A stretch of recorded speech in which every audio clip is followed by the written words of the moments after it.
Et nous allons plus loin ce soir avec Youssef Abderrahmane. Bonsoir. Bonsoir. Vous êtes originaire du Soudan, membre collaborateur de Sudfa Média, un média en ligne franco-soudanais. Vous êtes aussi avocat. Vous exercez en France et je l'ai dit que vous êtes originaire du Soudan. De quelle localité précisément? Comment? De quelle localité au Soudan? Khartoum. Ouais. Khartoum, la province. Quand vous voyez la situation sur place, qu'est-ce qui vous inquiète le plus? Je vais parler au nom de ma propre personne et de certaines personnes de la diaspora. Nous sommes tous très affectés par la situation au Soudan, très préoccupés, très inquiets. Les informations qui nous parviennent sont terribles. Les images sont insupportables, insoutenables. Nous assistons à un moment dans lequel le bourreau se met en scène et diffuse des vidéos des massacres de masse qui sont perpétués donc à El Fasher et aussi en Kordofan. Donc il y a un sentiment d'impuissance et de tristesse très profonde. Aussi, par ailleurs, vous avez de la famille aussi, j'imagine. Dont la famille à Khartoum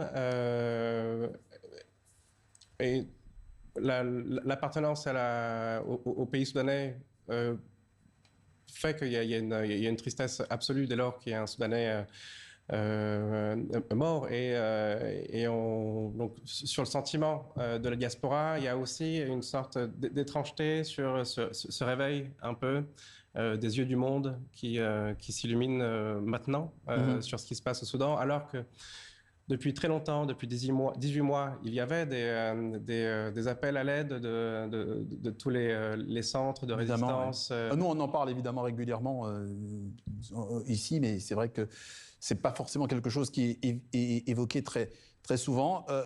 Comment définissez-vous cette guerre? Est-ce que c'est une guerre civile, une guerre d'un autre type? J'ai vu une tribune co-signée par Sudfa Média où vous parliez de guerre coloniale. En quoi c'est une guerre coloniale? Qu'est-ce qui vous fait dire ça?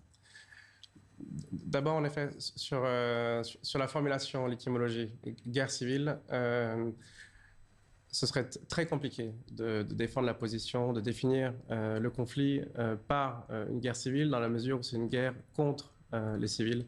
Nous avons une opposition entre deux égaux. C'est une opposition de pouvoir. Et sur la formulation de guerre coloniale, je pense qu'il y a quelque chose sur le caractère dans lequel il y a une énorme ingérence sur le conflit, une ingérence régionale, qu'il s'agisse surtout des Émirats arabes unis, de l'Arabie saoudite ou de l'Égypte, qui ont un intérêt très particulier sur ce conflit et qui, d'une manière, l'alimentent par des financements, par une aide d'équipement militaire. Et en ce sens-là, il y a une sorte d'emprise sur un territoire, et donc il y a un aspect colonial assez clair. Vous parlez effectivement de guerre d'ego. On aurait pu penser que l'élection pourrait être une solution. Ce que vous nous dites, vous n'êtes pas très optimiste. Est-ce que, selon vous, la partition du pays est aujourd'hui inéluctable? La partition du pays en elle-même, je ne suis pas certain qu'elle soit une solution pérenne et absolue. Là, nous assistons à des massacres. Nous avons une milice qui tue, qui viole sans distinction des femmes, des enfants, des personnes âgées. Et donc, même si nous allions sur cette perspective-là de partition et d'un système fédéral, ça ne satisferait pas l'inquiétude. Ce sera toujours des voisins, de toute façon. Ce sera toujours des voisins. Et les FSR, il y aura toujours une énorme question sur la responsabilité liée au massacre de masse qui sont perpétués et qui continuent d'être perpétués malgré l'annonce de trêve. Quelle pourrait être la solution, alors? La solution, il y a plusieurs axes, je pense. D'abord,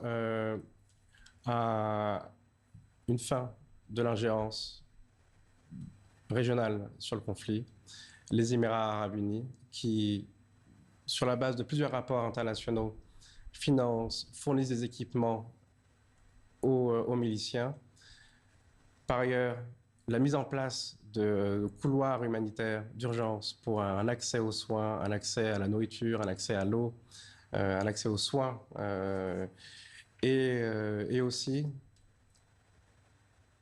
qu'on s'assure que l'éveil médiatique ne soit pas qu'une parenthèse et qu'on en parle tous et régulièrement. Je fais partie d'un média qui s'appelle Soutfa Média qui régulièrement publie et vous parlez de cette actualité pour la vulgariser, pour la faire rendre intelligible à tout le monde. Maître Youssif Abderrahmane, on rappelle donc Soutfa Média pour en savoir un peu plus. On rappelle aussi que vous êtes avocat.